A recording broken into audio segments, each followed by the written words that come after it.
hot-tempered about things, then that's when things go wrong. Okay. Thank you very much. Can we appreciate it, please?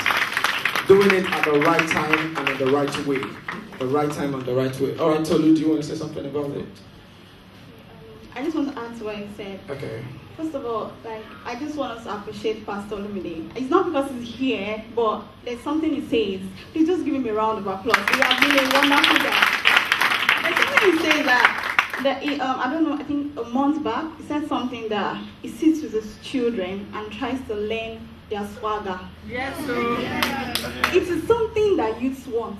Youths don't want to listen to your olden days story. They don't want to listen to, during our own time, our language first class, every parent had first class. And it is not true if you check their results.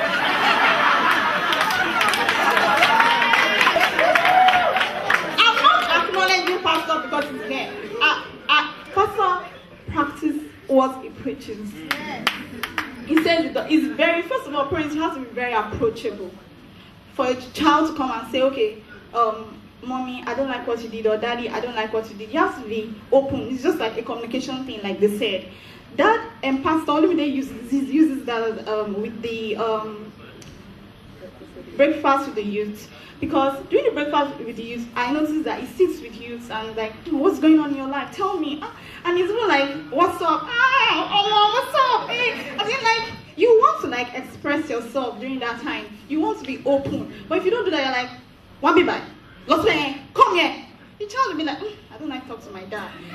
So with that, as in like, if parents can like take their children out, oh, you're going to the cinema today, you're going to watch a movie or do that, you can just sit down and say, Dad, in a nice way, Dad, I don't like what you did, but you shouldn't have done it that way. And your dad too will be, he'll listen to you and he's like, you shouldn't have done it that way. And then like you express yourself together. With the breakfast with the youth, that's an opportunity for that. I love Daddy for that. Daddy, I love it. So with that, parents should please learn how to do that. And also, parents shouldn't be too proud to say, I'm sorry. Like me, I take I'm sorry very, very important. Like sometimes when my mom offends me, she knows, she'll be like, I'm like, Mommy, I deserve an apology. And she's like, why? I'm like, I deserve an apology. I'm like, okay, I won't talk to you. And she's like, okay. Well, later she comes to me and she's like, you're my best baby. I love you. And I'm like, oh, I know you love me. And I'll tell her that, Mommy, you shouldn't have done it this way. You should have done it that way. So parents should just try to be approachable. Thank you. Thank you very much. Charles?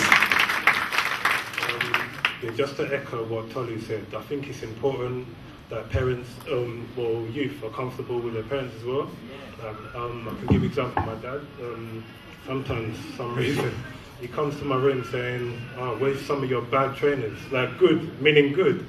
Do you know what I mean? So he wants to wear my jeans, my Max 95 Nikes, everything. So he understands my language as well. When I say, yeah, that was dope, he knows it means good. You know what I mean? Yeah. So parents have to be approachable. Can we appreciate them, please? So that's dope, yeah? It's dope, yeah, good. Okay, it's cash. I learned that within the week. They say it's cash. All right, this is just the last question. I'll throw it out to the youth and to the parents as well.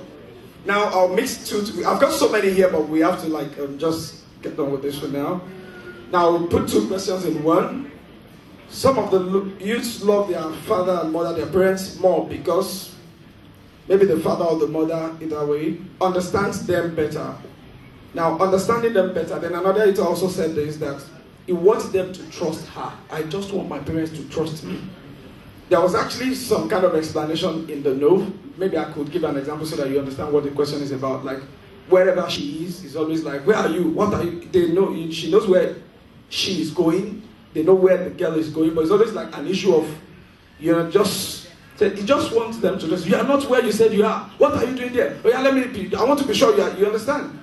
Now, understanding you and trusting you, they are two different things, but I want you to relate it as to what it means to you. Your parents to understand you, the parents to trust you, Well, the first question, which is what you said, where some youths prefer the father or the mother than each other? Well, personally, the way I see it is, for example, when it comes to my parents, I preferred my father simply because he spoke to me. He spoke to me, and he still speaks to me about his situations, about his problems. He sees me as someone he can confide in, and when someone confides in you, you also feel that you can confide in them too. So when it comes to my mom, sometimes she puts this wall of perfection around her. Sometimes she feels as if she makes me see that nothing gets to her. Do you understand? So I feel more comfortable going to meet my father because I can see that he himself is not perfect. He has some form of imperfection in him. So I can relate more to him. And I think that's how some of the other youths as well, sometimes they feel that the father or the mother will understand them more because they can see themselves inside that parent. When it comes to trust, on the youth part, if you want trust, then you have to show that you're worthy of the trust. Yes. When they give you rules, you follow it. When they tell you to come back, if you're looking for something, if they tell you to come back at 7, come back at 6:50. If you want that trust, you have to work for it. It doesn't come with age. It doesn't come because at the end of the day, no matter how old you are, you're still a child in your parents' eye. So trust doesn't come with age. It doesn't come with the amount of A's and B's that you get in school. It comes with what you're doing. And on the parent side, although I say that trust doesn't come with age, you also have to acknowledge the fact that your child is growing up, and with certain ages come a bit more privileges and leniency. However, if your child does abuse it, then you can take them back. But at the same time, you have to understand that for your child to know that you trust them, you have to let them go at a particular time. Thank you. Thank you very much. Norris, just. I feel like it's very important for parents to put trust in their children. That would also help the child as well. When he's given responsibilities in the future, to be able to carry them out when the parents are not around. So I think it's important for that. But I do agree with Stacey as well that a child has to earn the trust as well. Thank you very much. Let me quickly throw that to the parents. Trust and understanding.